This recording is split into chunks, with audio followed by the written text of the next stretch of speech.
Welcome to Ecom Cowboy. This is D2C's daily show where we believe ads are not bad, ignorance is expensive, and the American dream is alive and well on the internet today. It is Monday, April 6th, 2026. We're coming to you live from an undisclosed location in the Austin, Texas area. We're brought to you by Seguno, Postscript, and Incense, and we have a jam-packed show for you today with some exciting guests. Rumor is that people who wear suits on internet shows get acquired. So here we are. Great news. Shopify B2B is now available for all. Everyone on the internet, regardless of what your plan is, we're going to dive into it and why it's good news for entrepreneurs everywhere.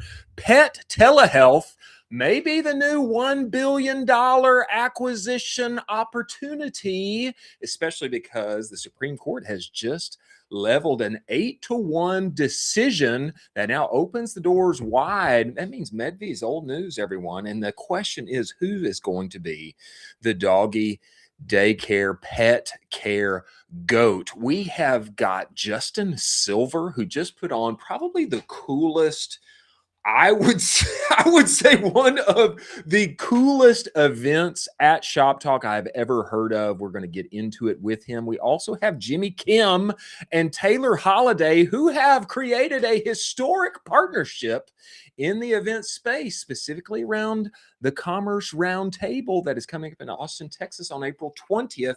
They will be joining us. As always, I am joined by my partner in crime, Colin Doherty. Colin, get in here. Get inside the show. Let's go. Let's rock and roll. Let's rock and roll. Colin, you're looking over there. What are you? Are you seeing me? Can you see Always me right seeing now? you. I'm always seeing you. I don't know that you can, but here we are. And I would like to declare for everyone here that there are only a few names that go to the top of the greatest Canadians of all time list. Only a few. And those names are Wayne Gretzky, the great one, Alexander Graham Bell, and then it has to be our boys Toby and Harley over at Shopify. Why is that, Chris? Because they have now made B2B functionality available for all, once only available to Shopify Plus stores and brands. Now it is available for everyone. Bring us to this next story here, Jack, from Shopify.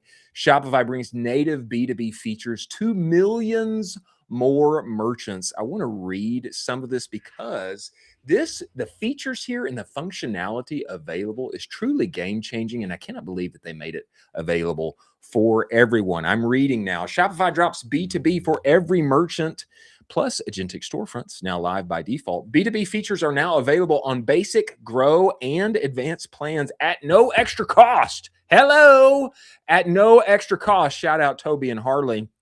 Not just plus. Custom wholesale catalogs, volume discounts, payment terms, and vaulted credit cards are now native for every merchant. Shopify says B2B merchants see 4.1x higher reorder frequency than D2C. In announcing the expansion, Shopify said all its merchants will have access to B2B features, including company profiles for wholesale buyers, up to 3 custom catalogs with tailored pricing, volume discounts, hello, much needed, and quantity rules, vaulted credit cards, payment terms. Isn't that nice? Yeah, it is. Shopify called these features key pieces that it has refined through its Shopify Plus plan over the course of about 4 years. It added that merchants will have one unified admin account. Moreover, Shopify said that without B2B features, merchants must piece together their own solutions. Everybody's been doing that for years, and it's horrible. That can mean locking parts of their stores, managing wholesale pricing through external systems, or processing orders manually, it explained.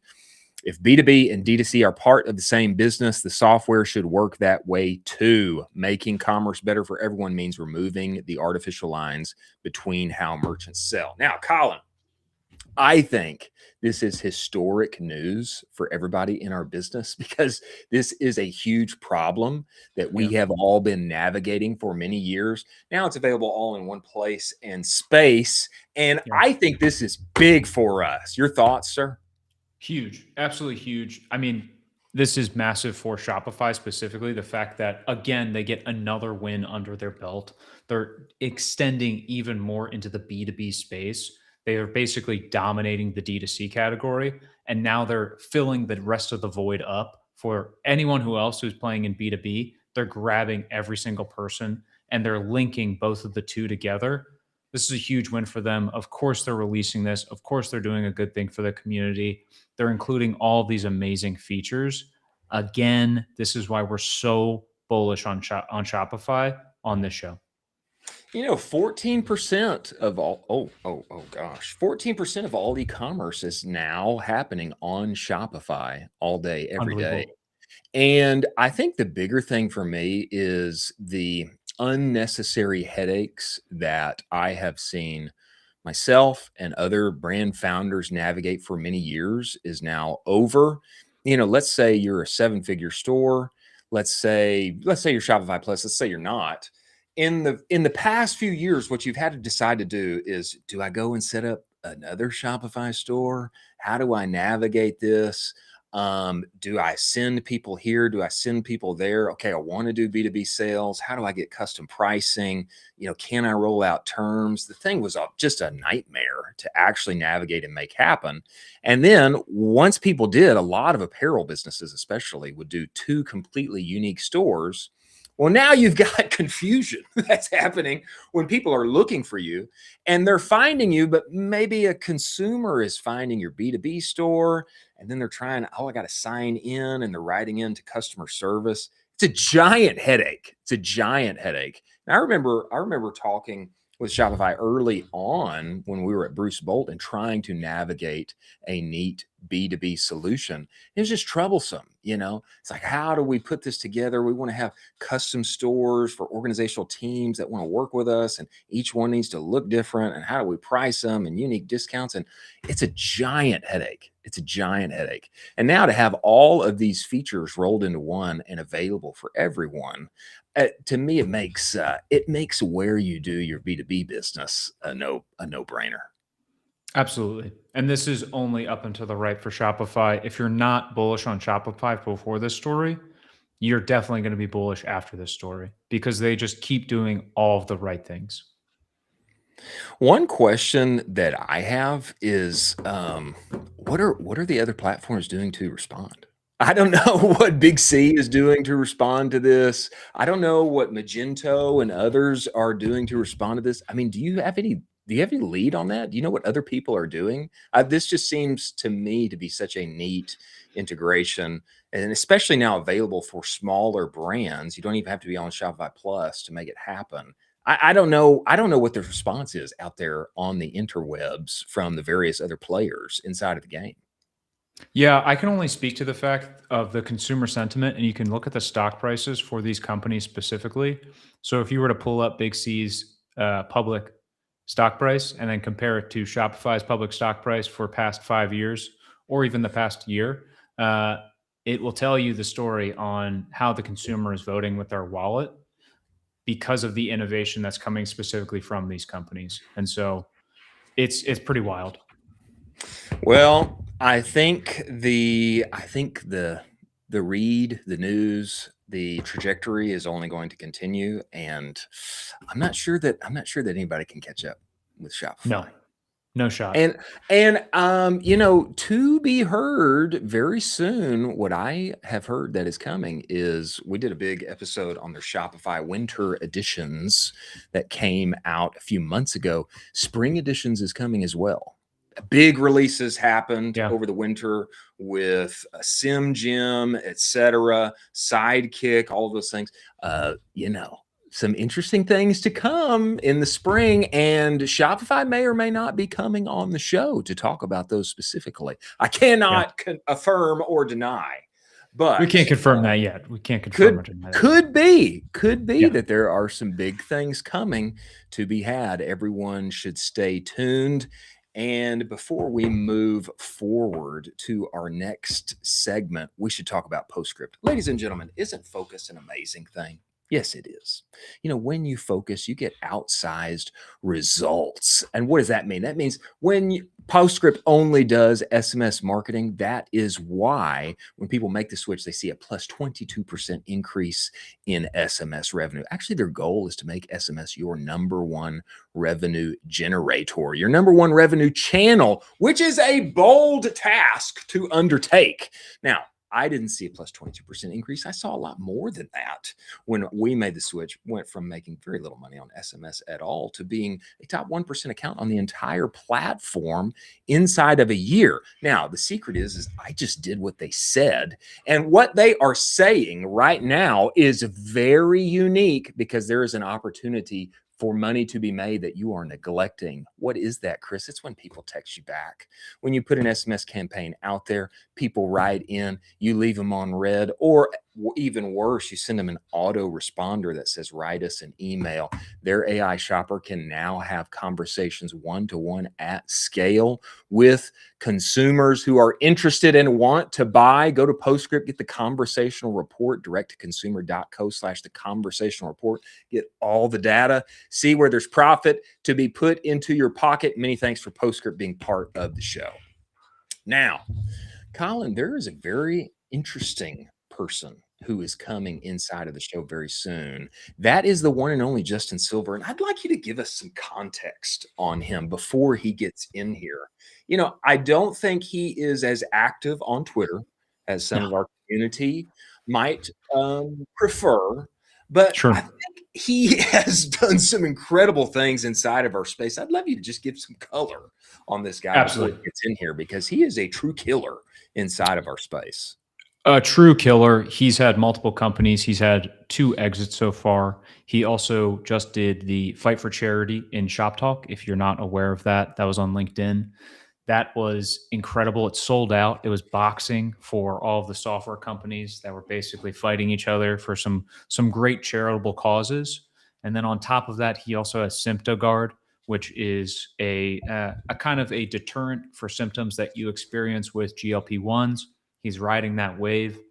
I mean, there's just so many other things that he's doing, but it's just incredible the resume that he already has and that he's going forward with. Super exciting, incredible character. We're excited to get him on the show and have him talk to you guys. He must be like 60 years old. I mean, to have so much success by this point, he's got to be like 65, right? He's a young gun.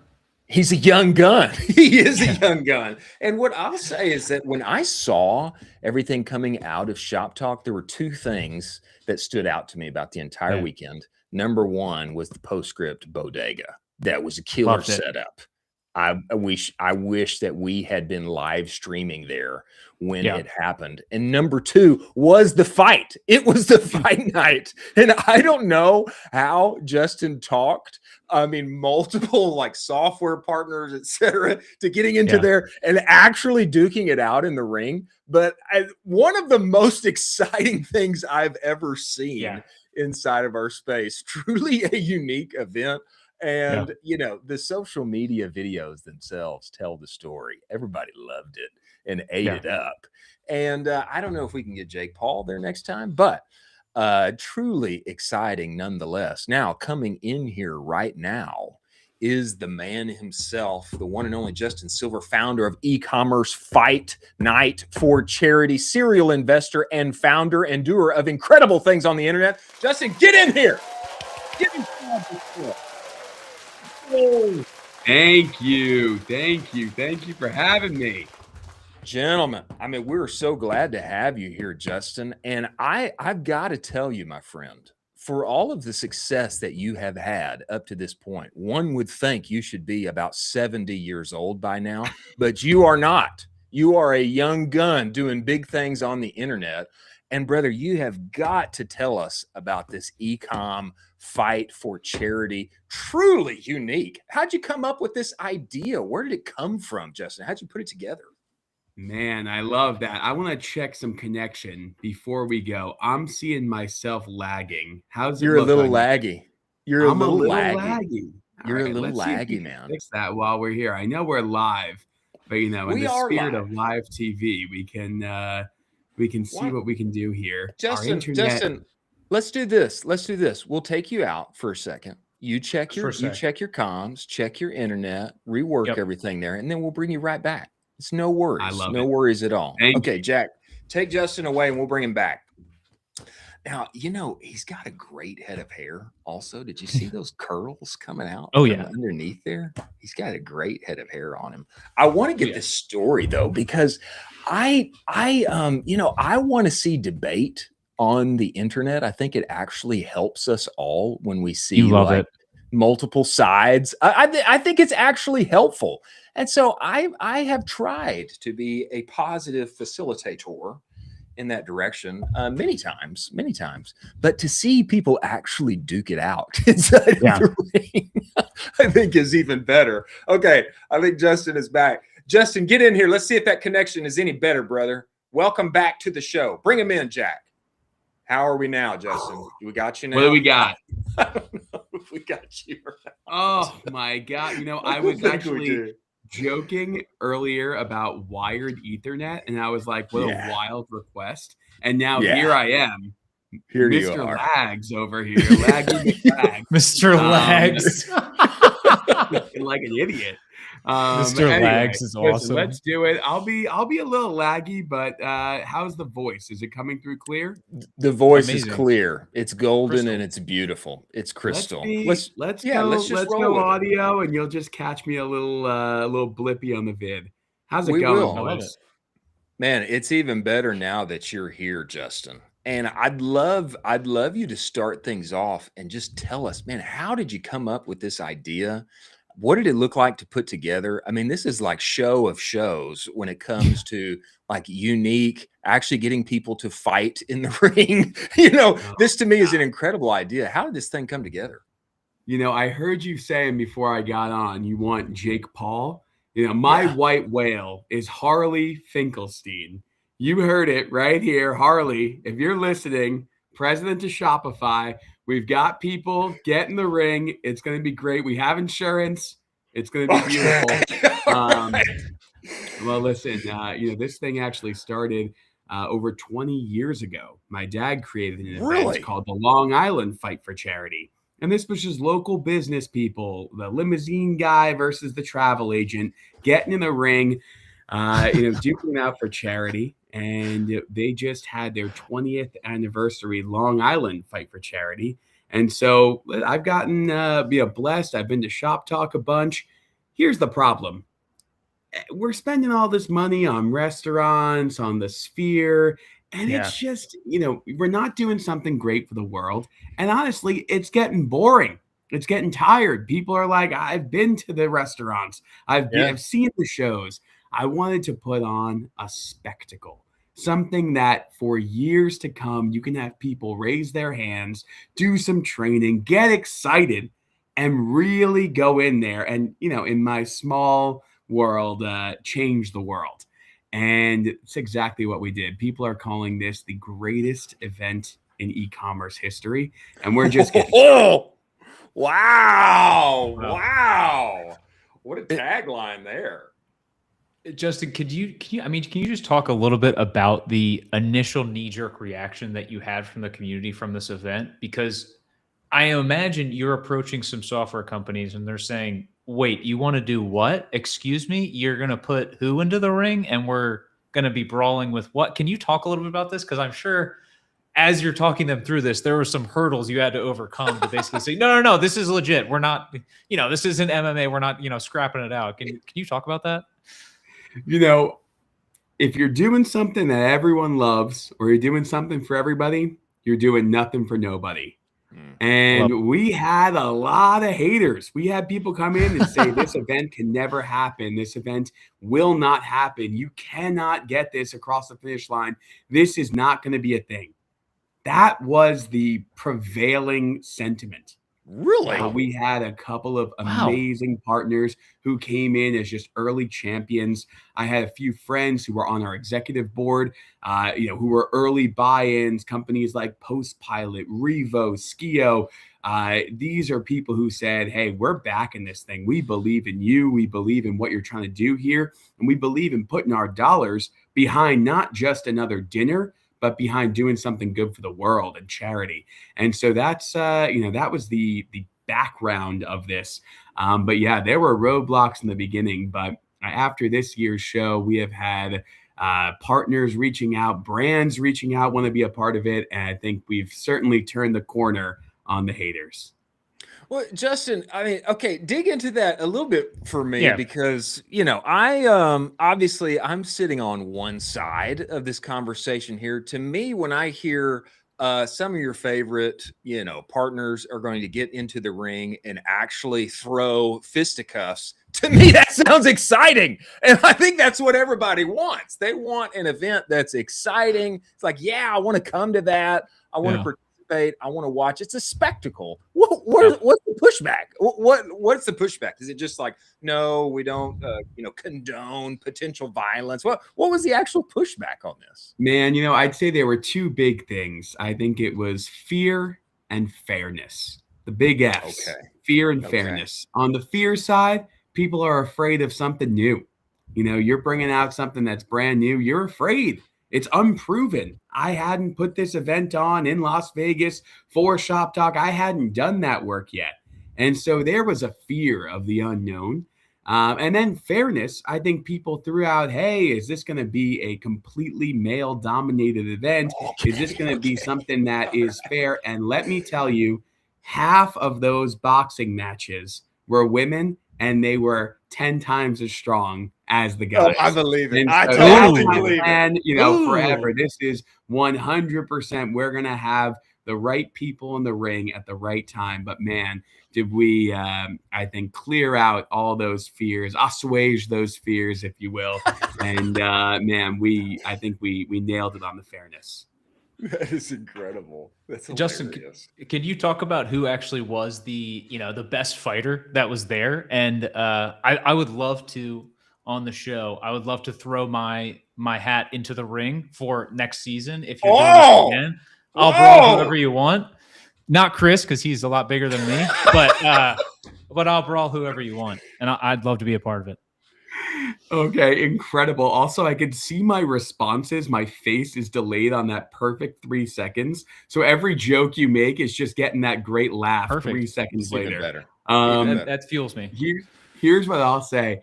Man, everybody was an amazing fighter. The beautiful part about this is that people were coming from every type of background. We had, professional army, military people who were Golden Gloves boxers. We had people who had never picked up a pair of boxing gloves ever. And so we had across the board, we had everybody. And everybody came in and they trained, some for, as little as a few weeks, some for multiple months. And they got up to just, perfect fighting shape. It was awesome to see. And then in terms of, the winners and losers, everybody's a winner because they are donating to charity. And so both hands get raised. And that is just so important to me. Because really the MO this is not about winning or losing a boxing match.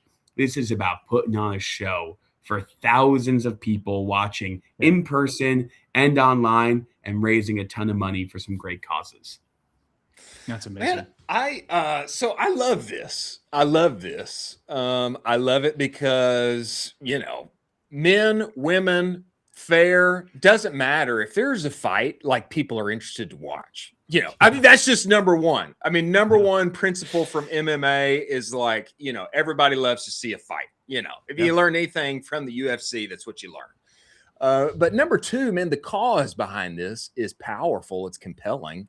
Number three, everybody wants to come. If there's a boxing match to be had and it potentially involves people I know, I want to be there.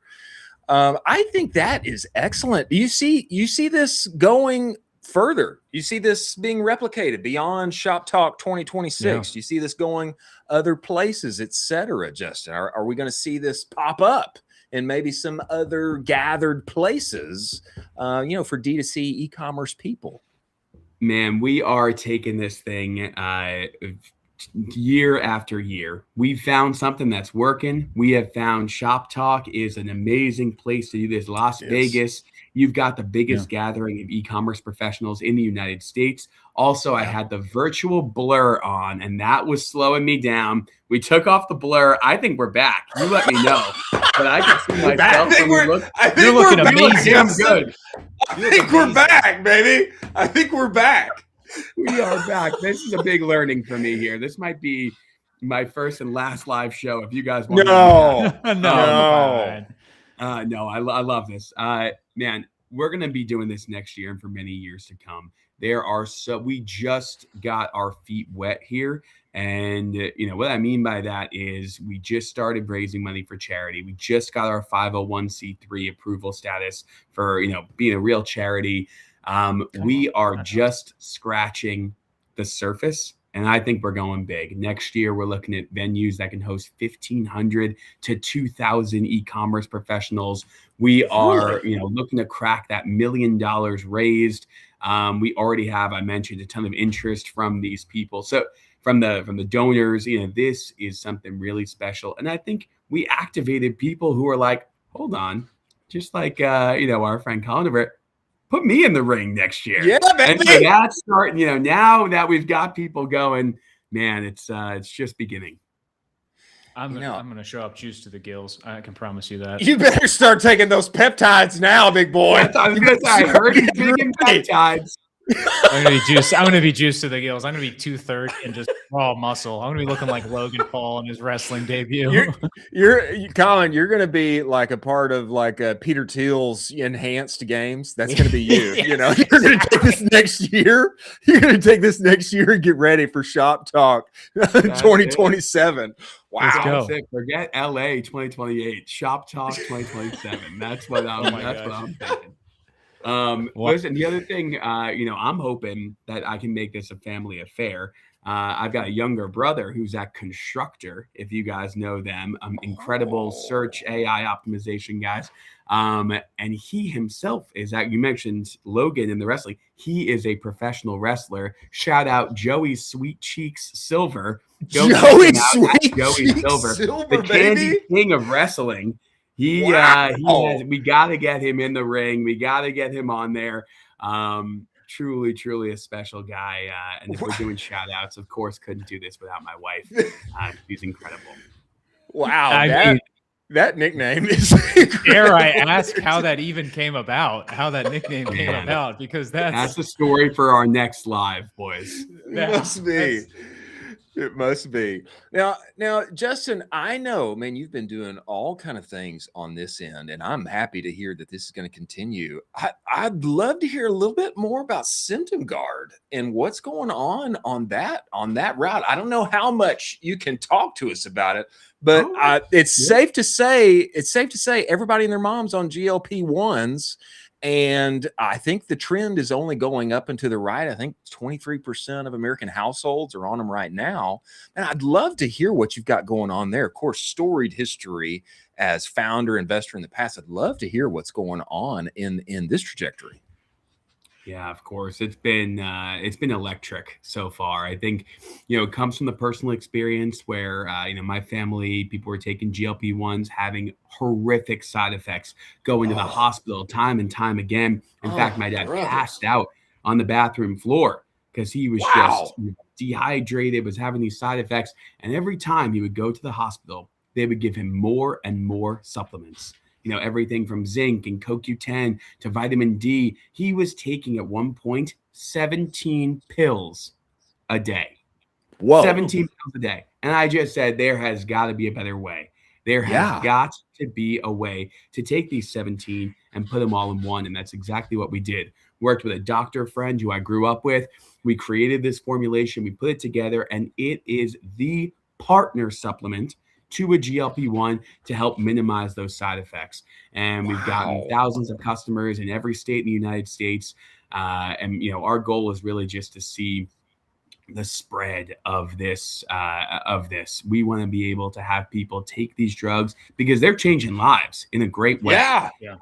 They're giving people back their life, their mobility, their youth. And so to be able to do that and to be able to do it without the side effects, that's something that really hits home for me.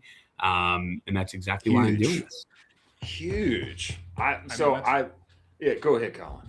No, please, you. I've heard that, side effects, normal.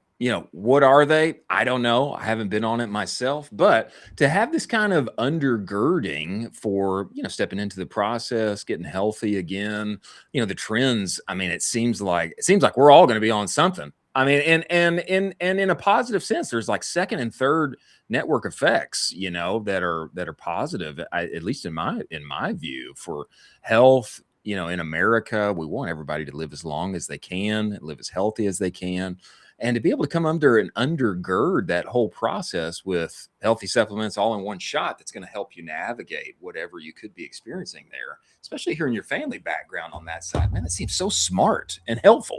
Thank you. Thank you, Matt. It comes down to just having that personal experience and then realizing it's not just me, but like you said, over 20% of American families, it's tens of millions of people.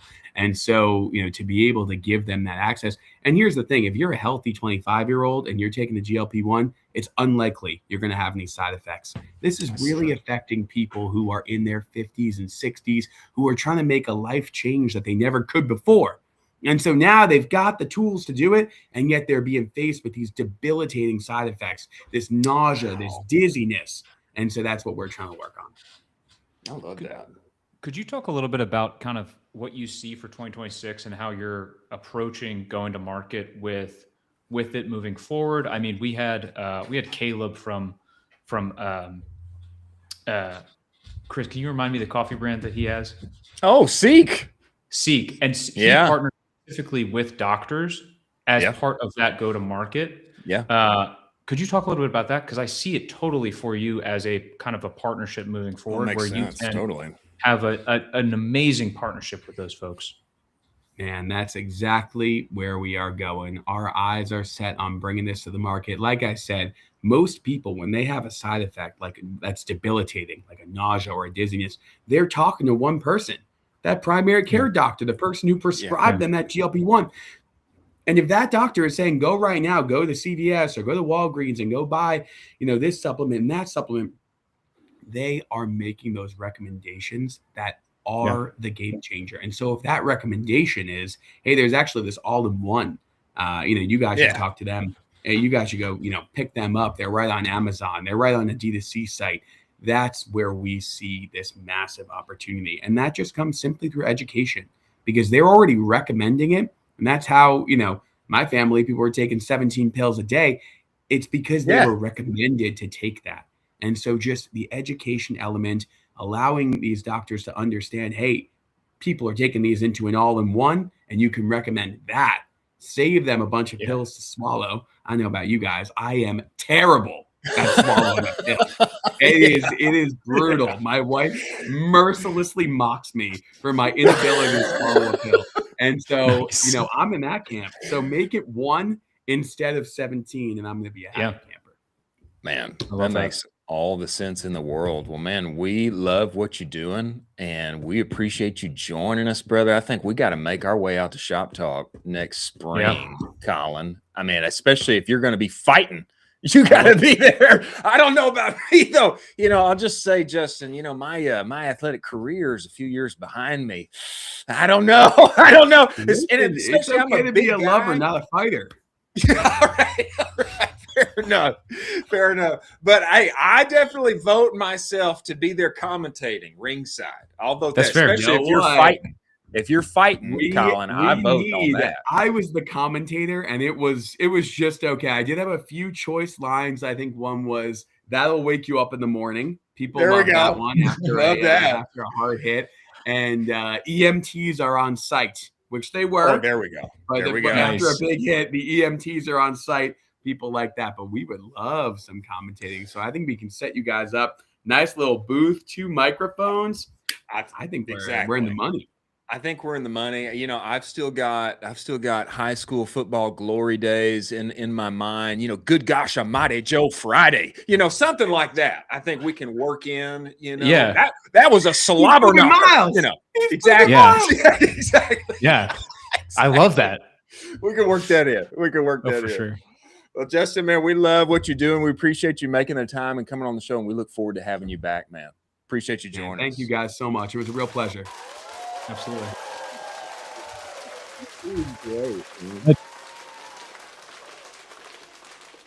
Legendary. It sounds like Shop Talk is the place to make it happen. Sounds like it. Yeah. I wonder if we could do it in Austin. I mean, is there something that we could create, just for funsies, and for Probably. good, and for Probably. the good of the world. I think the thing that's unique on this is that a few things. Well, there's a number of things unique. Number one, Symptoguard, very unique. I think it's Crushing. great. So smart. It's so smart So to be the undergirding help as people navigate the GLP process. So smart. On the event side, not your average dinner, obviously. I love that. There's spectacle to it, but he's got this like goodwill aspect on this. This isn't just about, getting all the people in the room, which I know that they did, but it's got this goodwill aspect on it. It's like, we're going to do good in the world and we're going to raise money for charity and all that. And now he's turned this into like a charity. I mean, it's not just like, hey, we're putting on a unique event. Let's see how it goes. No, he's actually turning this thing fight for charity, eCommerce fight for charity. He's turning it. It's like an actual 501c3. Very unique. Unbelievable. I mean, it's crazy that he took this entirely unique idea, and the fact that he said it. I mean, there are a lot of players that were saying this will never work. I don't like this. You're not going to get any approvals. You're not going to get insurance pushed through this. And he just kept pushing forward and just got it approved and did it. And I think there were a lot of echoes between his story and ours where folks were like, this is a new format. I'm not used to this. We haven't seen this before. We haven't seen this proven yet. And, good for him. I love to see this crushing. And hopefully he doesn't give me a huge person to fight. I mean, no, weight class. Give me a small guy. Yeah, weight class. You gotta, it's gotta be. Weight class is always the thing. But we're gonna have to beef you up, and then I'm down. We're gonna have to do some cutting, beforehand. Hardest part of the fight's the cut.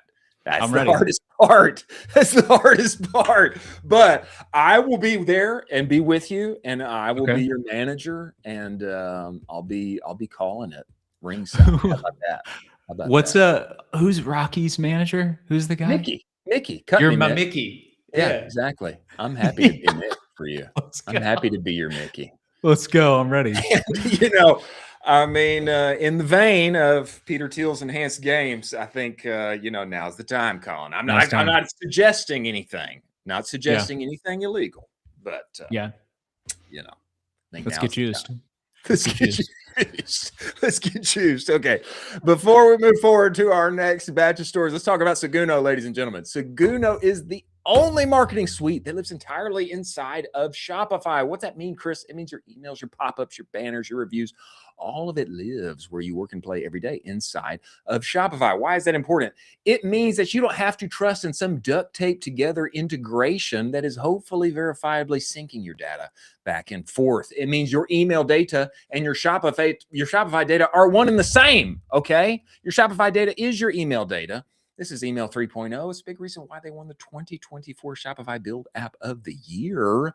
Okay. If you don't have a full-time email marketer on your team, Seguno was built for you. Lean teams, big aspirations, one-click automations, actual humans that can help you. They have just released the advanced Shopify segmentation playbook. Go to that URL scrolling across the screen, seguno.com/advanced-shopify-segmentation-playbook. Get that bad boy today. They'll give you a free trial. If you want to work with them, you tell them, Colin, I sent you to extend that free trial to 30 days. Many thanks for Seguno being part of the show. Now, we have a new segment that we are going to test drive here. And I just want to set this up, okay? I just want to set this up a little bit. Most e-com D2C people, even though we are lovers of X, most of our world is not active on X. Did you know that, Colin? Unfortunately not. They're on LinkedIn. They're on LinkedIn. They are. And hey, to each their own. No hate to each their own. But we have done, I would say, a sufficient, efficient, pretty good job of surfacing everything that's happening on the timeline inside of X. We want to step into the LinkedIn world a little more and aggregate all that's happening there for all of our friends who are on the X and YouTube side of the world a little bit more. And I am bringing up the sound effect now. Jack, you give us the overlay. This is a new segment that we like to call Last Week on LinkedIn. Let's... Oh. Big win. Big win. Nice. LinkedIn's kind of about big wins. Where did you find that? Just on the interwebs. I can't say. I don't want to give all our secrets away, but we did find it. Maybe just one more time for our friends. Let me just play one more time. I want to feel it again. Big win. Big win. Didn't that feel good? Good? Yeah, it felt That feels good. great. Number one, first on the lineup here, Grüns launches in Costco plus 1,400 Ulta Beauty locations. Okay, this post comes to us from the CEO of Grüns. I want to read it here. Chad Janis, founder and CEO of Grüns. Hard to miss Grüns at your local Costco. What a special moment. My family and I love seeing a whole Grüns pallet along the fence just inside the entrance at our Costco yesterday. Grüns is nationwide at the entrance of your Costco to share a pic if you see it. Congrats to the Grüns team on this progress. And thank you to the Costco team for continuing to lean in with shared excitement. Now, Colin, I want to say this. Prior to this weekend, I had never actually had Grüns. Have you ever tried Grüns before? I have not. I have seen them in person, though. And I absolutely wish that I invested in this when they first came out, because I'm pretty sure it went from 0 to $200 million in 2 years. Yeah. I mean, I would have loved to have been an investor as well. Let me just put that out there. I will say this. You see it, like you get it. You get the shtick. It's right like veggies, don't like to eat them. Tastes better than AG1, like easier format, like put it in a gummy. My kids will like it. Like you get it from the outset. Yeah. Okay. I actually tried them. They taste great. Okay. That's all that matters. They taste great. Okay. I do have to admit they taste better than whatever salad I was trying to talk myself into for lunch. They taste incredible. Okay. Yeah. So now the hat trick has been completed for me. I totally get it. In addition to them launching nationwide in Costco, huge. They have also been debuting in like every Ulta Beauty worldwide. Grüns and Nootropes. This is the second one here, Jack. Grüns and Nootropes are officially in store at Ulta Beauty since Monday. You can now find us in 1,400 locations nationwide. As the largest beauty retailer in the U.S., Ulta is incredibly selective about the brands they carry. Thank you, Ulta, for the opportunity. Huge shout out. Now, everybody knows, or you should know if you don't, that Grüns is actually launching several more products. Okay. Nootropes is one of those. They did not go with like Grüns dash Nootropes. They're going with like new names that have the U there, that unique U, whatever you call that. I'm not sure what it is, but it's like a German letter, I think. Give me your thoughts on this. Your thoughts on them launching into Ulta. I would not have picked this as, natural next step, go inside of Ulta. What do you think of this, though? I think it's incredible. 1,400 stores like that. Yeah. I think it's great presence for them in addition to Costco. Your thoughts on them launching in Ulta, though? This was unique for me. Yeah. Similar to Symptoguard, the way that they sell Grüns a lot is for GLP-1 supports. And so why not go into Ulta Beauty as part of being in that showcase? I love another piece of this in the fact that they spun out basically a Grüns kids version. And so you can either sell the adult version or you start to sell the actual kids. So you get the entire family on Grüns. And then I'm guessing they're probably going to do a pet version in my guess. I mean, there's nothing confirmed, but I would guess they're trying to do the entire household. Do pets need greens? I mean, they probably need something, though. Even if they don't need greens, they need something. Yeah. Why not make it like a tasty, gummy? Pet gummies seems like a natural place to scale to the heavens. Like pet gummies, whatever that is, it seems like such a natural fit. Pet GLP-1 support. Yeah, exactly. I did see a hilarious video yesterday on somebody helping a dog lose a lot of weight. That is a problem.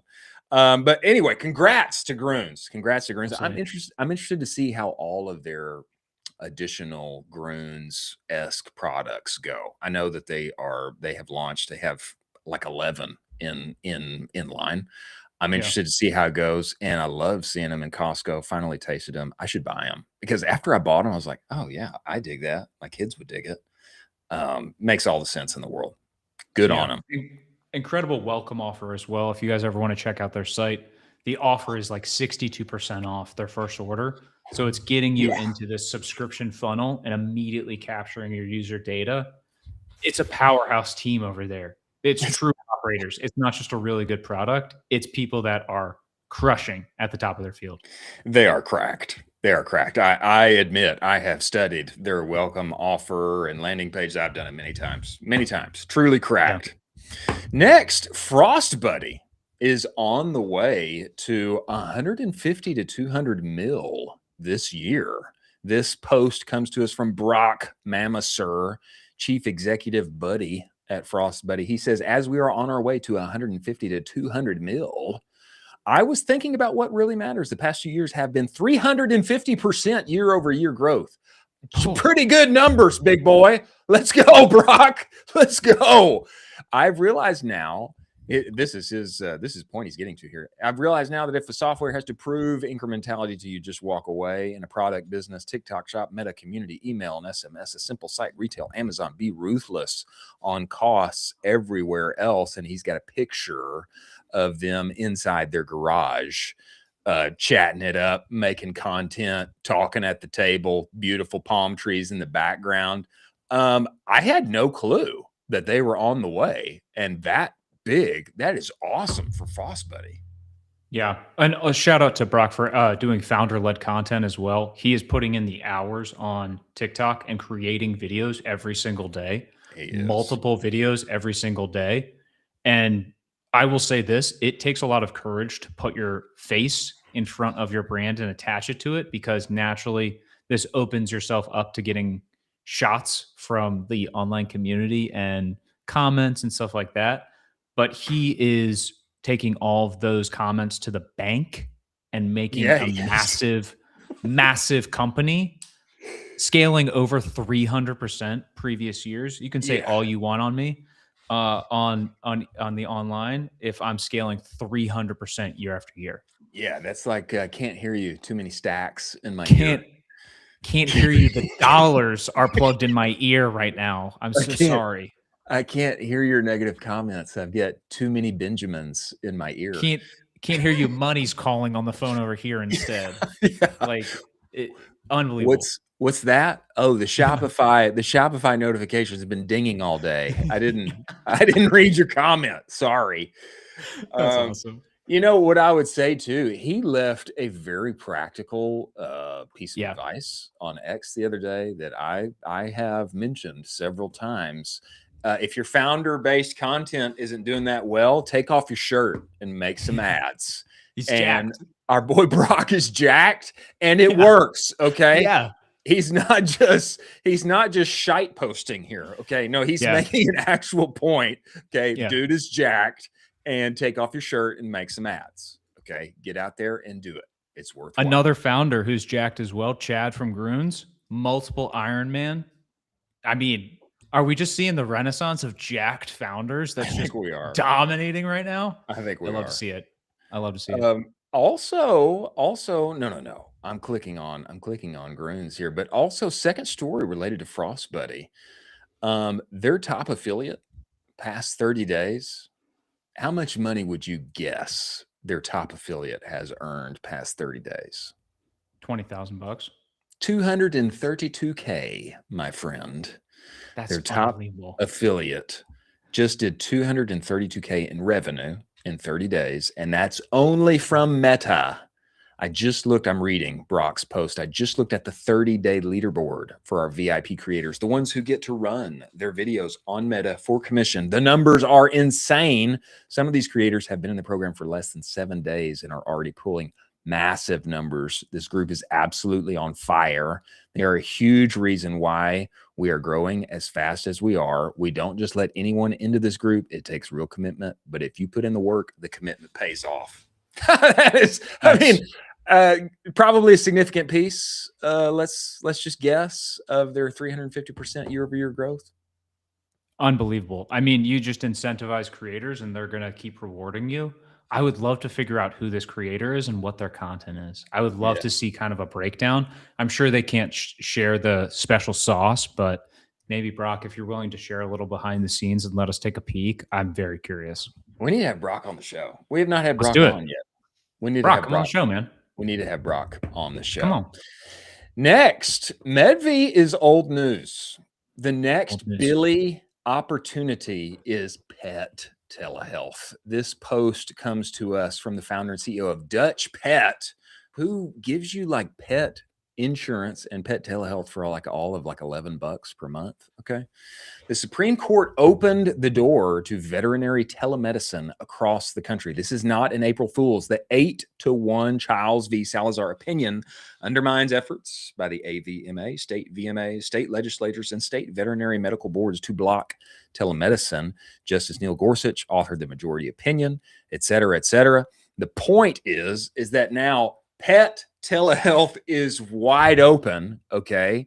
And the fact that we have just had the founder of Medvi get a story released in the New York Times, they're doing $1.8 billion this year, okay? A one-man brand that is going to do over $1 billion in revenue. We know GLP-1s, huge opportunity, telehealth going up and to the right.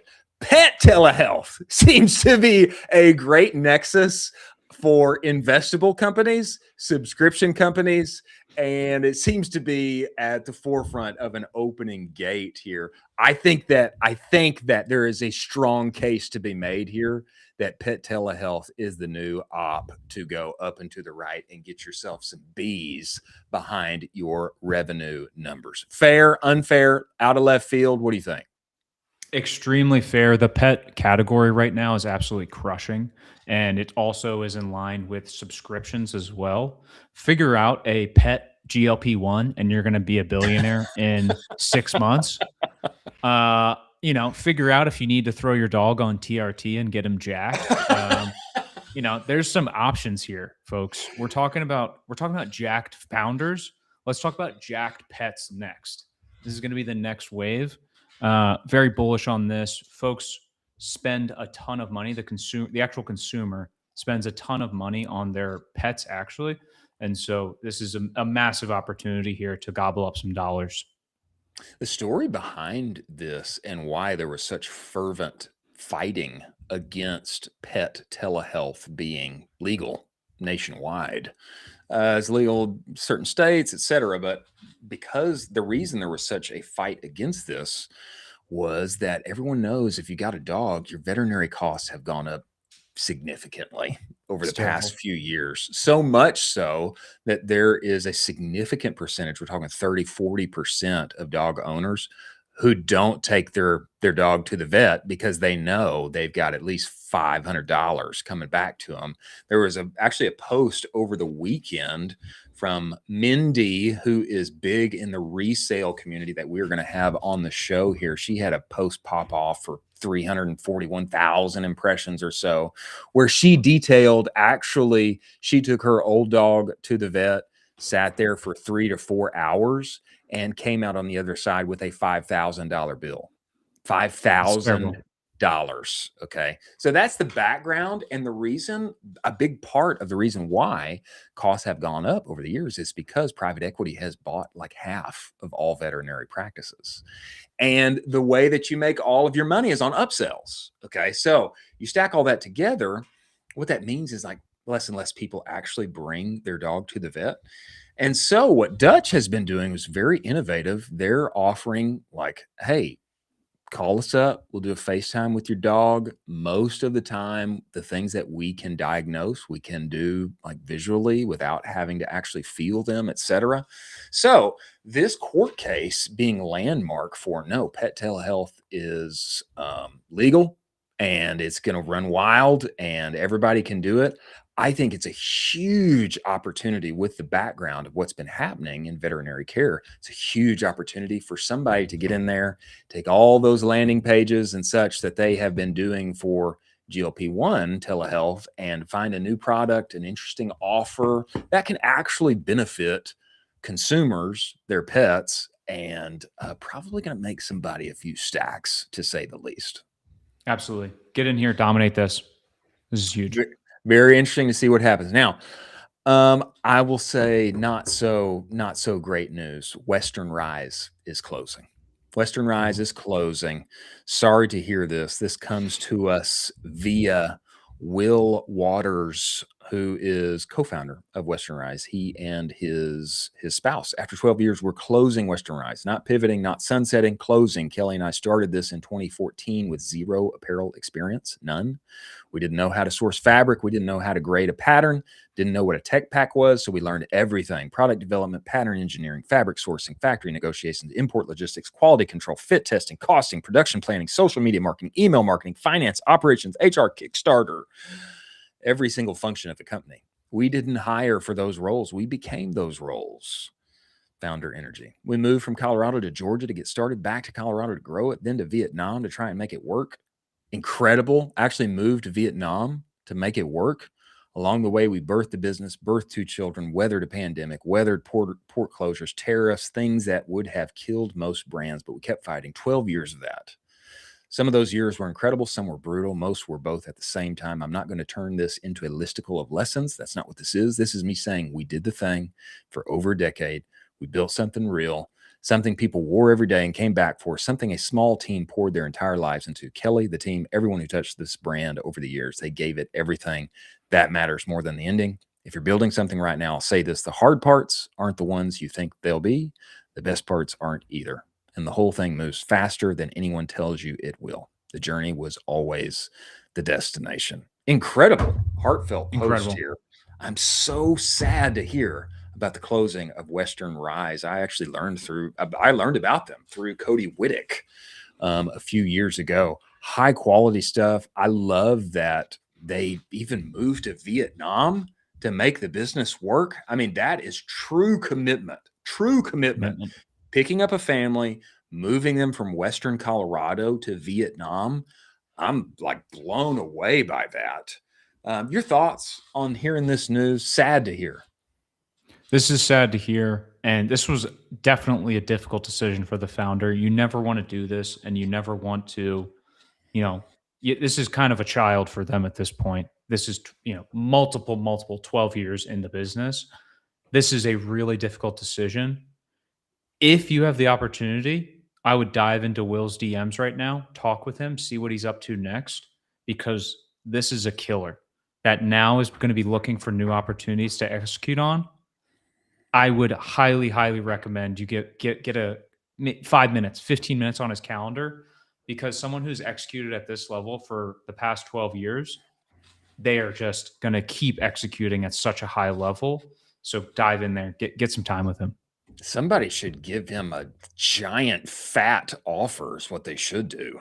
Yeah. I mean, having been in the space and growing your own apparel brand, moving to Vietnam, executing on all those roles. I mean, this guy should be COO of Absolutely. some apparel company tomorrow, is what I think. Yeah. CEO of Nike. That's what he should be. Turn them around. Probably so. Probably so. Well, we're sad to hear it, but we wish you the best, my friend. And everybody who hears this should go and find their new C-suite executive with Will. That's my belief. Absolutely. Lastly, last week on LinkedIn, Kim K was seen with her Hulken bag. If you don't know what a Hulken bag, Colin, do you know what a Hulken bag is? I have no idea.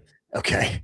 This Hulken bag is the giant thing down to the right corner of the screen. If you're looking at this right now, Colin, it may be your left corner. It's to Kim's side there, not the camera equipment, but the giant bag that looks like a cooler of sorts.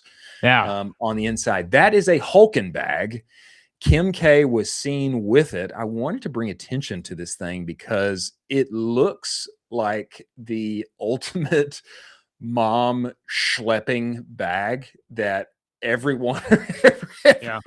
every woman across America, I'm sure would love. Jack, do you have this website ready for us? I'd like people to actually see this thing if they can. If you don't have it ready, that's okay. But I want to read this to you. You need to go to this website and look at it. It is hulken.com, Hulken. Okay, it's got wheels. Okay, it looks like the giant IKEA bag that has been fancied up to the uttermost. And here we go. Look at this Oh my thing. God. Look at the Hulken bag. Okay, Hulken signature rolling tote bag. I don't know how much this thing is, but it's giant. It comes in several colors. And how much is it? Can you see it there? 125. 125. Incredible deal. Okay. It looks like they took the IKEA bag and made it super fancy and giant and rollable. Put your groceries in there. You put the kids, soccer drinks in there. You put anything in there, roll that thing around. This to me is such a simple idea that has been incredibly well executed. And now it has been seen with Kim K. I can only imagine that every female in America will have bought this by the end of the summer. I mean, it's like the perfect summer bag. I need to carry anything and everything. I'm throwing it in there. This to me is a genius idea. And now Kim K is officially or unofficially sponsoring it and showing it off. I think it's genius. Yeah, wouldn't you love to see the Shopify dashboard of these guys the moment she posted? Yes, I would. It's just going to be bananas is what's going to happen. It's just going to be post and then explosion of orders, basically. This is awesome. You love to see this. I mean, this is great for that team. It's a good product. And so by making a good product, you get to have these wins like this. These random posts from some of the biggest celebrities in the world, and you luck out and you get Kim K to post, and it's great for the Hulken team. Listen to this one-liner here. Hulken. Great name, by the way. Hulken. Registered, trademarked, whatever. The original rolling tote bag. Schlepping made easy. Great I love use of the word schlepping. Yeah. As a father of many children, I know that my beloved wife has often commented on how much schlepping she must do. You got kids' toys, you got books, you got all the things, you got drinks, you got snacks, then you got her things, you got diapers, you got all of the things. This is schlepping made easy. Great idea.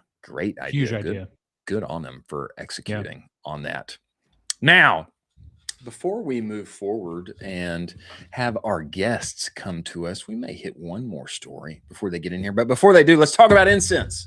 Ladies and gentlemen, don't you want awesome ads? Yeah, you do. You want awesome ads, and you want actual humans involved, if possible, creating in the creative process, on camera, etc. But the process is so disjointed. It's a headache. That is why Incense exists, okay? Vetted creator marketplace, automated influencer outreach, built-in campaign management, content delivered in as little as 14 days. This is the all-in-one UGC and influencer marketing platform that actually makes creative scalable. This is it, okay? This is why it exists, and you need to come and work with them. This isn't about finding a random TikTok video. It's about building real relationships with real human creators and developing real creative assets that you can test, reuse, and actually scale. Go to get the UGC Playbook 2.0 HUBS.LA with all of those words and numbers down below. Go and get that, okay? Modular UGC, the playbook for the era of Andromeda. Go and get it today. You will be glad you did. Many thanks for Incense being part of the show. Now, Colin, Jimmy is joining us right now, and Taylor is trying to find his way in here, but he cannot find the link. He cannot. Oh my gosh. So this guy, he is a great guy. We love this guy. And I did send it to the email that he referenced here. I did. And I'm texting him right now. Yes, that is it. Taylor is an ad buying genius and has run billions of dollars in ad spend, but can't quite figure out a link, folks. So it's tough. It's tough. People have strengths and weaknesses. People have strengths and weaknesses. Here's what I'll say. Here's what I'll say. I think the fault really is on mine because my invite ended up in spam. It did. It ended up in spam. Spam is a delicious food. It's just not something you want your email associated with because then people never read it. That's tough. That's tough. You don't like that. Now, before they come in here, we're having Jimmy Kim and Taylor Holiday join us. Before they come in here, I will just say what a surprise and delight announcement this was. Taylor Holiday, CTC, becoming equity partners at Commerce Roundtable. I mean, we've got this like four-headed hydra of e-com genius over there now. We've got Jimmy Kim, okay? We've got Chase Diamond. We've got Shaq Daddy. And now we've got Taylor. We've got everything going on behind him at CTC. I mean, this is like an incredible thing that has happened, is it not? Yeah, this is incredible. It's also extremely bullish for events moving forward. You and I have talked about this on the show, in real life events. If you're not paying attention, if you're not focusing on in real life events in 2026 as an anti-AI play, you should start paying attention to the big operators that are actually taking these types of bets. I think this has been a common theme that has come up on our show is that there are AI bets to be made. Yes. You know, your workflow, your stack, what you can do as an individual operator, what your team is doing, how you can get your OpEx down, how you can do more with less, et cetera, et cetera. And then there are these anti-AI bets to be made. Meaning, as AI proliferates, as we all spend more time Claude coding our way to the heavens, there's going to be an outcry, a genuine desire and need for more face-to-face time, more actual IRL in-person experiences, education, community to be had. And I am very bullish on that.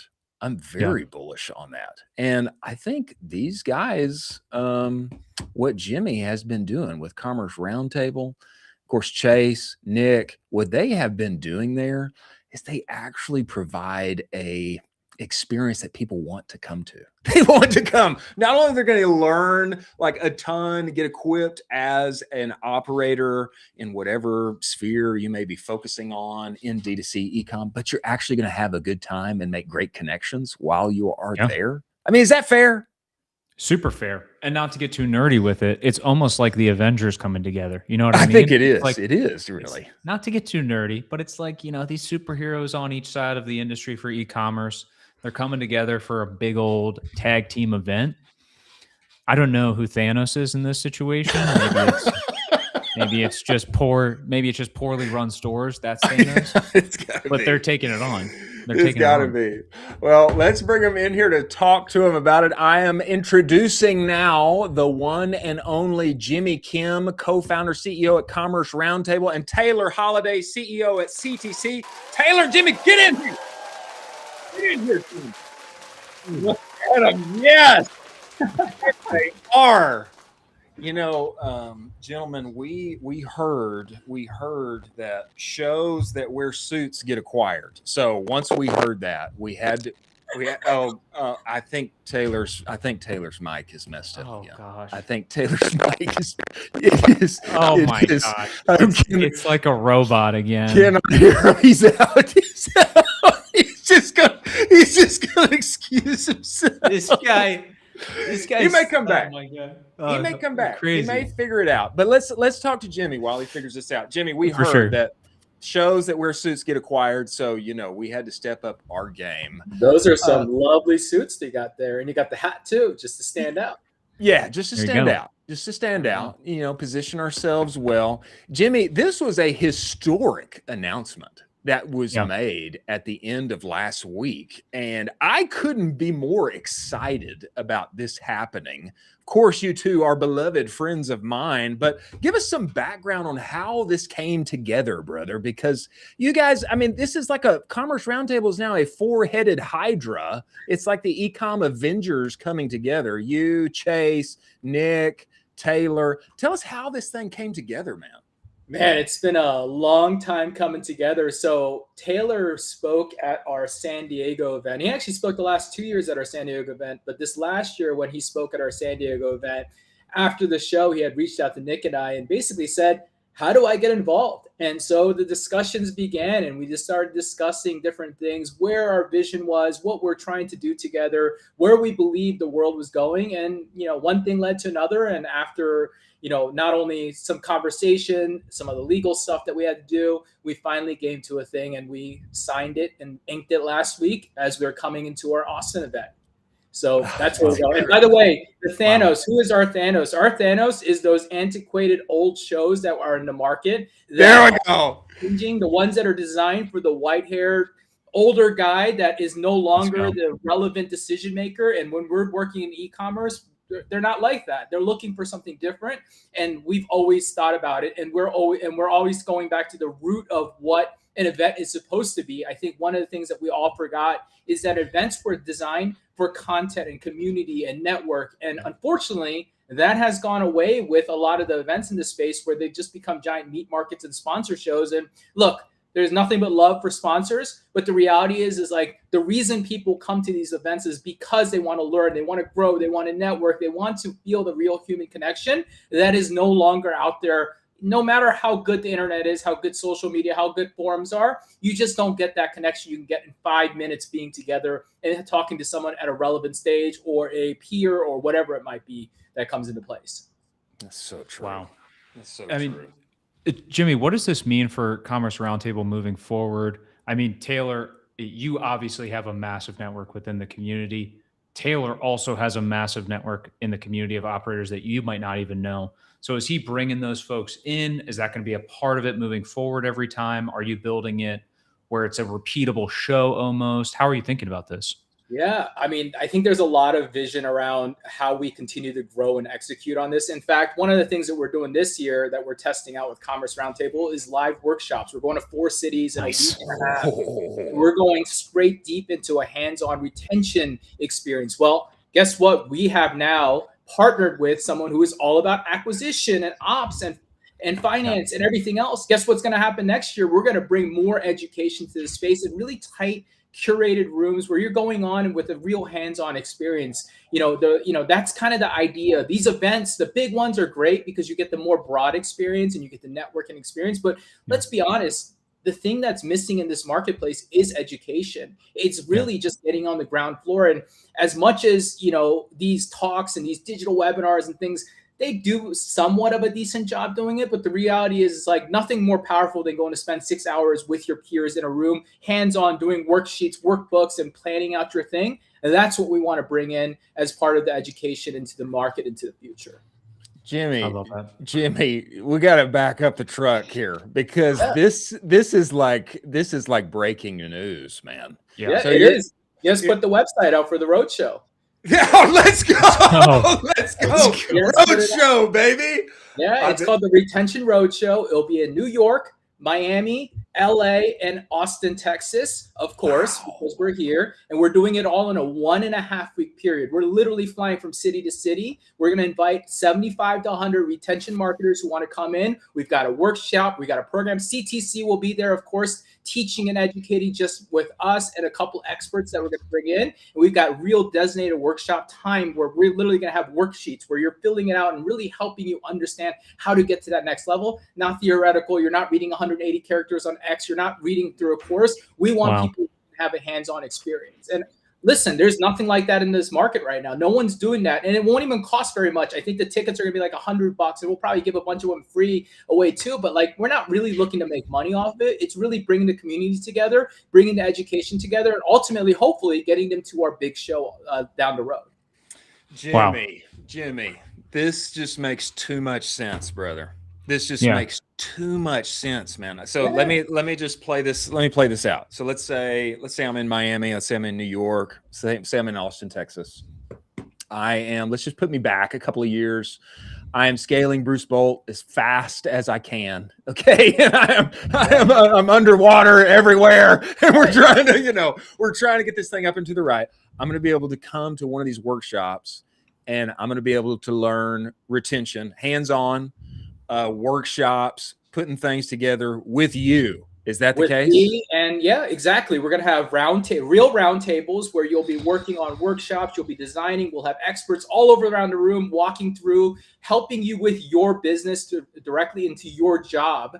And it's not, it's for people who want to accelerate and learn and grow and also be pointed out what might be wrong with your systems today or how we can accelerate your business today. So like the goal here is learn hands-on in your business with peers, with experts, and be able to grow into the future.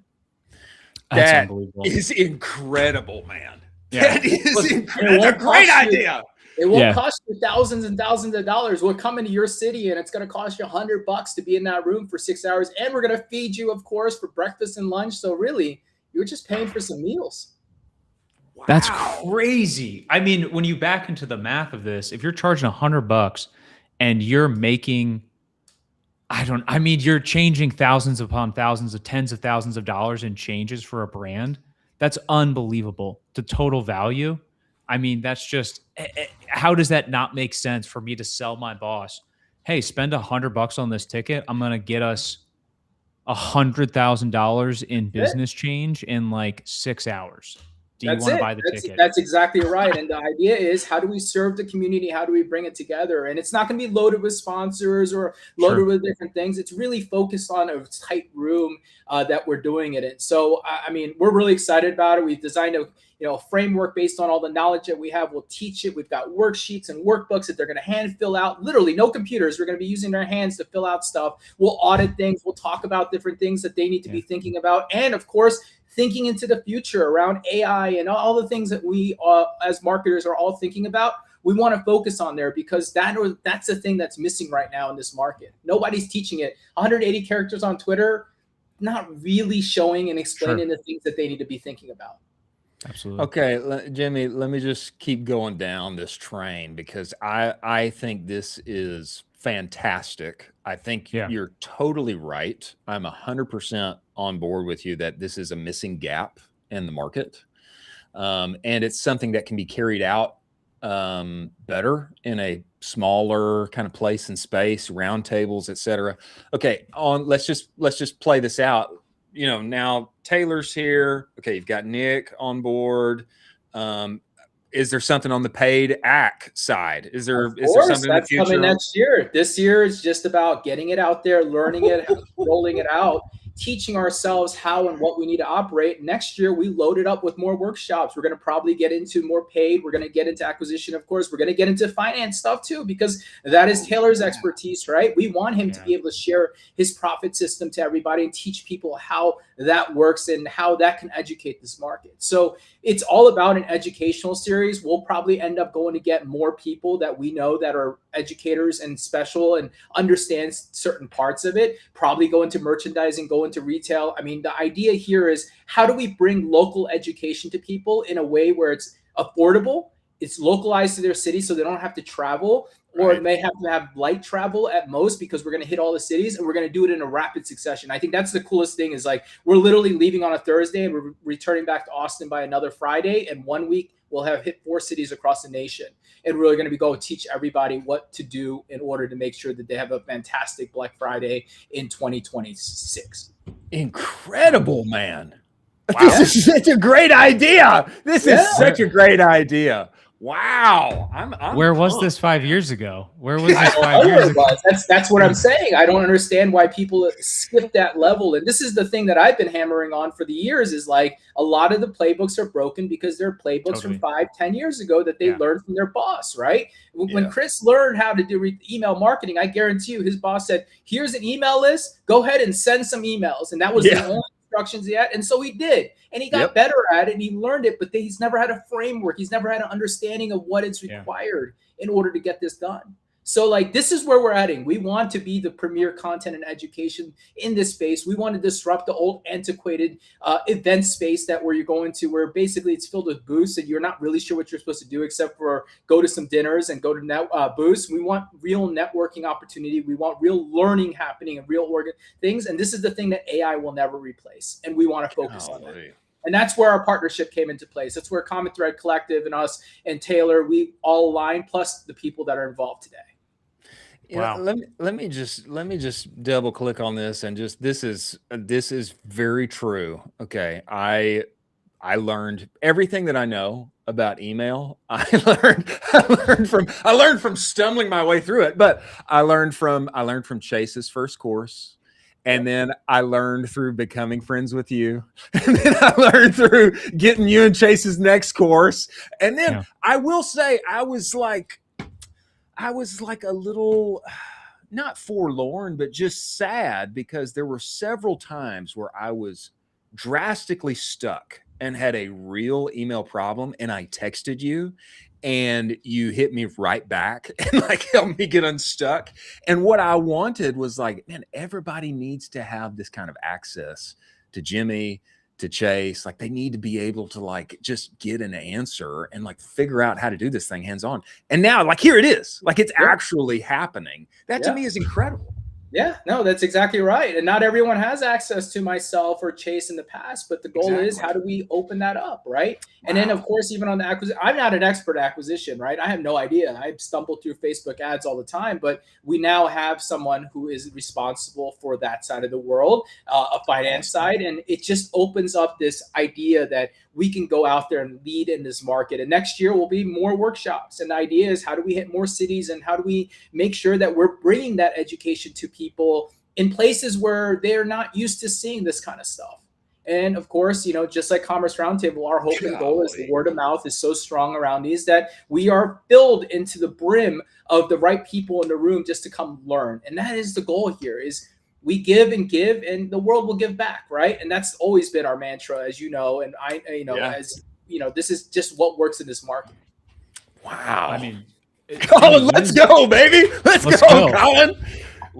When is the Jimmy AI chatbot coming to town, where it's just trained off of all things you, instead of Chris having to text you, he can just talk with this chatbot that's just trained off of your entire knowledge? I mean, when is this coming down the pipe? I think this is just like acquisition and just like everything else. It's really hard to train because everything's so situational these days. Nothing is black and white. If it was turnkey, we wouldn't be here today. But the reality is, there's no binary answer to anything. Every problem is unique. Every business has its own little unique snowflake. Like, AI can't solve it except give you generic advice. And the reality is that generic advice isn't going to move the needle the way you need it to move.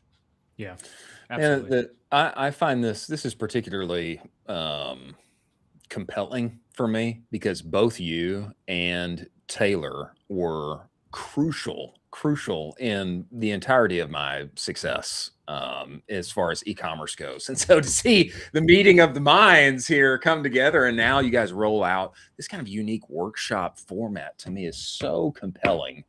It's not going to be expensive. You guys are doing it. You're stumping all around the country to make it happen.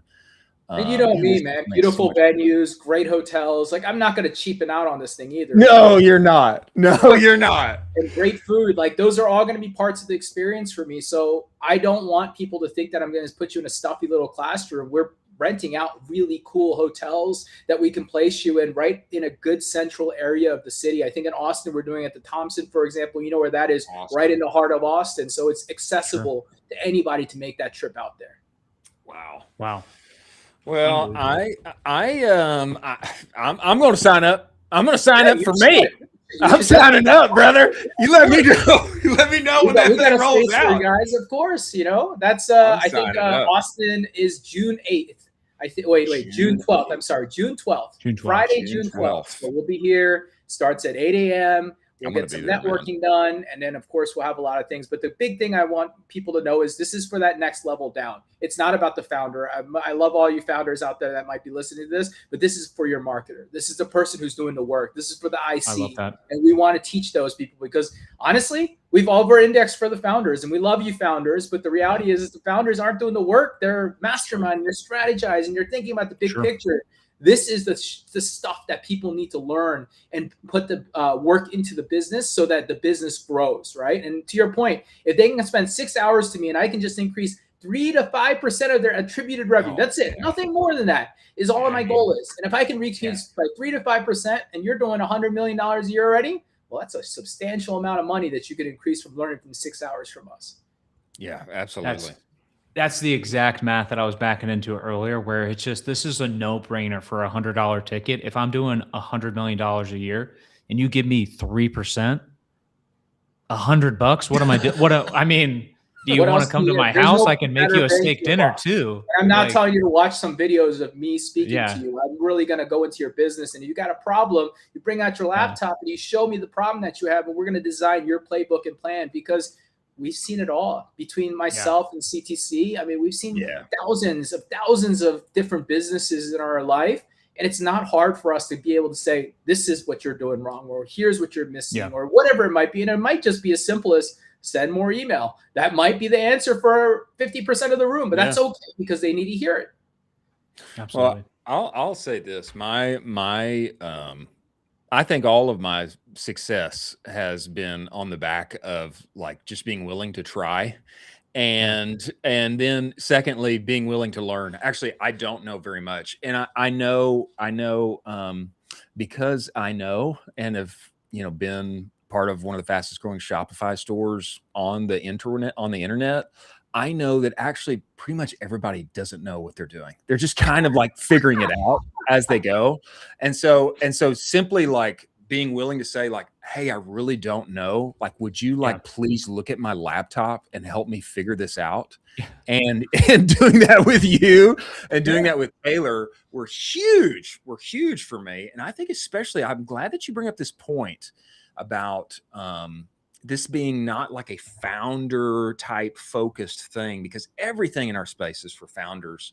For those who are non-founders, you got to beg, borrow, and steal to get in on this kind of op, because it's career making. That's my bet, is that some of these workshops are literally going to be career making for some of the individuals there, especially on the younger side. If you've somehow figured out how to get a job and you're in there and you're at the bottom of the totem pole, or you're somewhere up the middle and you've got too much responsibility and you really don't know what you're doing, like the thing that you got to do is beg, borrow, and steal to get in on one of these workshops and get some really educated guardrails on where to go with this thing next. I love this. Yeah, I guarantee your founder or your manager, if you tell them you need $100 to go learn for 6 hours, and you'll bring back, and I don't expect everyone to bring back thousands of things. I expect them to bring back 2-3 things that they can apply to their business right away. And that alone is all it takes. That really is all it takes to move the needle. Wow. It's incremental. So Jimmy, we've got this side with the workshops. So smart. CTC and the partnership, is it going to change how Commerce Roundtable and the big events, is it going to change how that looks at all? Is Taylor going to be anywhere and everywhere at all of them? Yeah, I would say yes. Of course, Taylor will be part of the thing. Common Thread Collective will. But I will say the thing and the reason why we did the partnership is because we have different access levels, right? The people I know versus the people CTC and Taylor knows, we're going to overlap. It's going to introduce new people into our market. It's going to bring in different people. He's got his huge customer base. There's a lot of things that come into place. And also just on the content side, being able to get challenged and have another person who's going to have a friend, a connection, right? You guys both know it's about who you know and how you get access to people. And for us, that partnership allows us to have more access than ever. And we want to be able to grow into this and grow this event and get bigger and bigger, because that will be our main pinnacle event that we occur. But of course, all the workshops all year long are going to help fuel that into the future. So smart. So smart. Do you have a quote unquote white whale that you would like to get involved with Commerce Roundtable that you're I think you already got him. Yeah, you just scooped up Taylor. I mean, who's next on the docket that is not currently involved that you'd like to get involved with in the future? Where are you saying that's my girl in the red dress? I love her so much. Let me just get her into the fold. Well, there's one that I can think of that I can front load and help you out. But Colin, we've already got our suits on, and we're going to be there in April. I mean, that's true. We will be there. We already have you too. What else? Yeah, that's true. That's true. No, it's a great question, Colin. I would say I don't have anyone in mind particularly. Sure. Obviously, always looking out for people, but I'm looking for the person that does accelerate and help us out in many different ways. And I believe that Taylor was the guy that we were chasing after because he is the right person in this market. He's an educator, and we wanted educators in this market, just like Nick Shackelford and Chase are educators in this market. And really, there's only a handful of us that are truly in that level of thought process. And I think that we've got a great group together, and this is going to accelerate us to go find whatever it might be into the future. Jimmy, man, we are so excited, brother. We're so excited. And I mean, just tell the good people here one more time. I mean, what else are they going to be doing on April 20th if they're not in Austin, Texas with us? I don't know. What are they going to be doing, brother? You know what they're going to be doing? They're going to be sitting on social media hitting refresh. Yeah, they are. And getting upset that they decided that they didn't want to make that trip out here. I wanted people to make that trip. And by the way, that code Cowboy still exists out there. I left it up because if you're listening to this thing and you're listening, there is a little bit of a $150 discount for those tickets out there. Just floating it out there. We've got a handful of tickets left. We're almost sold out at this point. So, we've got him. And, unfortunately, the founders and people who come often make those last minute decisions. Well, this is your message to say, if you're still on the edge, use that coupon. We'll see you on 420, 421. It's going to be an incredible trip. I promise and guarantee anyone who comes, they won't be disappointed in the experience. No doubt. No doubt. That's the case. Absolutely. And we cannot wait to be there with you live and in living color, brother. Jimmy, thanks. You guys are going to own that top stage. That's right. That's right. We're looking forward to it, man. And we appreciate you coming on. Historic things happening. We appreciate what you're doing in the space. Thank you for joining us, brother. Yeah. Thank you, guys. Have a great one.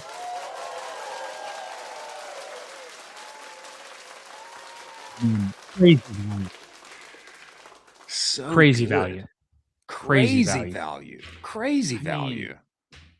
If you're telling me this is going to cost $100 and I'm going to increase or change the trajectory of the business I'm working for multiple percentage points, you always talk about this, Chris, looking like a big brain to your boss.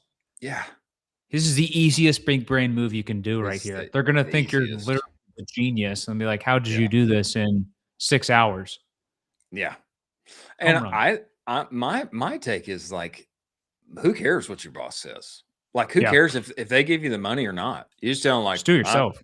I need a day off. I'm not going to be available on this day, whether you pay for it or not. I'll pony up the Benjamin, and I'm going to go and learn from some of the brightest minds in e-commerce and best educators in e-commerce.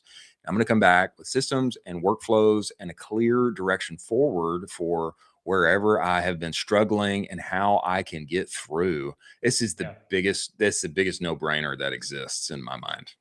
Absolutely. Yeah, this is huge. And we are unfortunate to have not had our good friend Taylor Holiday on. He had some mic issues, which happens. The robot mic. You hate to see it. It's the mic. It's the mic thing. But we could try and call him and just see if let's give him a call. Should we call him? Let's give him a call. Let's just try. Let's just see what happens. We know that he hates missing out. Let's just see what happens. I think everybody can hear through my microphone. Let's just see. There we go. It's the power of live content. You never know what's going to happen. I think he's probably on to something else already. Let's leave him a message. If he doesn't answer, we'll leave him a nice message. Telephone number 9493708. Oh! I gotta hang that up. I can't let his phone number get out there. Okay, well, we missed him, but we love him, and incredible things coming. Incredible things coming. As we close out here, a couple more interesting stories that I think we should hit on just briefly. Let's go to these last couple of stories here, Jack, towards the end of our show. There's a couple more stories that we're missing here that I think we can save for tomorrow. But let's hit these last stories here at the end. New Reddit strategy. just debuted from our friend Steve Chu at My Wife Quit. And I think this one, he dropped one on us last week, which I thought was pretty genius. And I think this one is pretty good too. Reddit has an official policy. If a subreddit has been inactive for 30 days, anyone can request to take it over for free. Someone I know did this with 5 subreddits 8 months ago. He now pulls $20K a month from them with a part-time VA and 0 ad spend. Wow. How about that? I'd be curious what the actual day-to-day strategy of this is, how he's actually generating. I mean, is it like seeding comments? What's going on here? I'd be really curious about this. I wanted him to dive more into this. This is really interesting, though. I'm a big fan of Reddit. The thing that I find compelling about it is, let's say there's a few subreddits that have kind of gone dead on you, but are very relevant to your product, your niche, whatever. It sounds like a good deal to me. Take that baby over. That's exciting. Yeah, I'm really excited. I just acquired the subreddit peptide maxing, and I'll be rock and rolling with that. I've already subleased it to Justin Silver over at Symptoguard. So I'm basically killing it with this strategy already. Smart. Yeah. I need to find one related to Stetson cowboy hats, perhaps. Next story. It is Masters Week, ladies and gentlemen. And the merch has been dropped, and the lads on the timeline are not so hyped about the hats that have been released. The Masters merchandising design team truly missed the mark. This is Don Swizz Draper. It's truly missed the mark this year. I'm not entirely sure who their target audience is for these designs, but it's likely not BV or the ultra wealthy. I don't know what BV means, but I do know what ultra wealthy means. And apparently these are the hats that are coming to the Masters Week. Jack, can you zoom in on any of these? I'd love to zoom in on, yeah, here we go. Okay, look at these. Hey, you just tell me, Colin, any of these strike your fancy? Brutal. Absolutely brutal. What is going on here? I mean, the only one I like is that green one with the little flag coming up, that all green. Love that. It's simple. The rest of this, I don't know what's going on with them. I'm kind of a fan of the two toward the front here, the white with the yellow Bill Masters, and then it's got the, the America with the flag in it, and the light blue one too. I'm kind of a fan of these. That. Yeah. I think I get the point toward the back, especially the ones that are like peach, pimento, azaleas, whatever. What's going on? I get the point. Probably not my fave. I don't know. I don't think I have any Masters clothing in my repertoire. It's hard to get. You're a little closer on that side of the seaboard, on that side of the United States. You think this is down bad for them? This is down bad for them. This is atrocious. I'm going to not pull any punches. This is one of the worst things I've seen probably this year from clothing release. It seems like all the people from Nike just went to the Masters to design their clothing because this is horrible. Colin Landforce says, I like one of these. I only like one. Which one? I only like one. You like the little green with the yellow flag. The all green with the small yellow flag is the only good one. I like the light blue and the white one at the front, on that front line. I'll say too, hey, they're on the far right. If you're looking at the screen, the Masters one that looks like it's from 1993. There's probably some people that dig that one. I don't think that I would wear it. Gosh. But, it's got a certain look. It's got a retro-ish. It's got something about it. Fair? The target demographic for the Masters, for context, Masters tickets are multiple thousands of dollars. Yeah. And so to release these hats and think that you're targeting ultra high net worth individuals, it's comical. It's hilarious that you would even think that. It's atrocious is what it is, honestly. And I love the Masters. I love the event. It's very close to me. I'd like to go one day. Maybe they won't allow me anymore, but this is atrocious. Let's we've got 2 more stories here that we can hit quickly. Let's hit them, huh? Let's hit them. Okay. Next here, we're going backward here, Jack. Did you know that LinkedIn discussed acquiring Beehive last year? I did not. Yeah, this is a little news here on the timeline. Comes to us via Maxwell Tanney. Max Tanney. From last night's Semaphore Media newsletter, LinkedIn discussed acquiring the newsletter Beehive late last year, the newsletter company late last year. Why anyone would want to buy a media company? This is in context. Everyone's talking about TBPN, the acquisition, etc. I was wondering this once again upon learning this week that LinkedIn discussed a potential acquisition of Beehive, the newsletter platform that is increasingly trying to be the payment and distribution hub for modern media companies and independent creators. We are on Beehive. Neither company responded to a request for comment, but it seems LinkedIn may have been looking to bolster the tech behind its growing newsletter arm. Conversations also serve as an acknowledgement of the continued dominance of newsletters among the professional class, or at least among consumers who still get their news by reading. Much of the rest of recent news media M&A has been less about business and profit than reputational clout and messaging. That was certainly the driving force behind OpenAI's stunning acquisition last week of the AI-focused streaming show TBPN for something in the low hundreds of millions. The AI giant asserted its dominance by buying up the industry's favorite insider media property. One big question: who is going to buy Beehive's bigger, more mature rival, Substack? That's the question here. Is Substack the bigger, more mature rival? I don't know that they are. Do you think they are? Substack's just been around for longer. More mature is doing a lot of heavy lifting in this That's sentence. doing a lot of heavy lifting in that sentence, I think. Yeah. Beehive is a high quality product. It's fantastic. We use it on the show. It's incredible. It's hilarious to me that LinkedIn was trying to buy it at one point, and now Beehive has just been scaling like nobody's business. I mean, they drop product updates basically every other month at this point. I'd love to have Tyler on the show. I've talked with him previously before. Fellow Marylander. Shout out to a fellow Marylander. Shout out to the Terrapins. Shout out to the Terrapins. Love to see someone from Maryland representing and crushing for their company. And yeah, I mean, this is just this is a Yahoo story of them almost acquiring a company and being like, we should have acquired that. We should have figured that deal out. This would have been a great grab for LinkedIn. That's what I was going to say. Is LinkedIn should have made this deal, and they should. What have they done? They should go back and do it if they still can. This is like an opportunity for, no hate here, no shade, but this is an opportunity for LinkedIn to be cool. Yeah. Acquire Beehive. I know they've got their like LinkedIn newsletter thing going. Like, go and acquire Beehive and make newsletters like a big deal on your platform. Super cool. Like, empower creators there to like make money, etc. And like, why not buy up all of the juice that's going on with Beehive right now? That seems like the most sense making deal ever. I don't know why they didn't do it.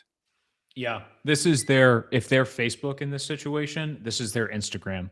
They could have just scooped this thing up and would have just been bonkers. But now they got to figure something else out. They should scoop something up soon. Go scoop up Beehive. LinkedIn should absolutely do it. Brett Deshevsky has this to say: Meta will acquire Substack and unsuccessfully integrate it into Threads. Fair take. I think it's funny. I think we're going to have Brett on the show also. All right, last story of the day here. Would you rather have an Amazon fulfillment center in your neighborhood or a data center? What would you say, Colin? I would rather have an Amazon warehouse in my backyard than a data center. America agrees with you, sir. Yeah.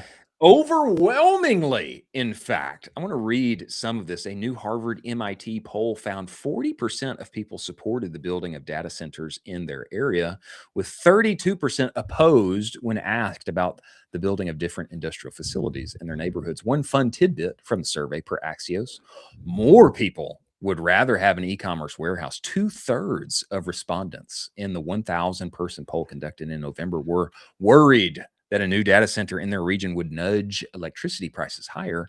Interest in jobs and economic growth helped the case for data centers, according to Axios, though that sentiment may fade as most data center projects don't employ many people once they're up and running.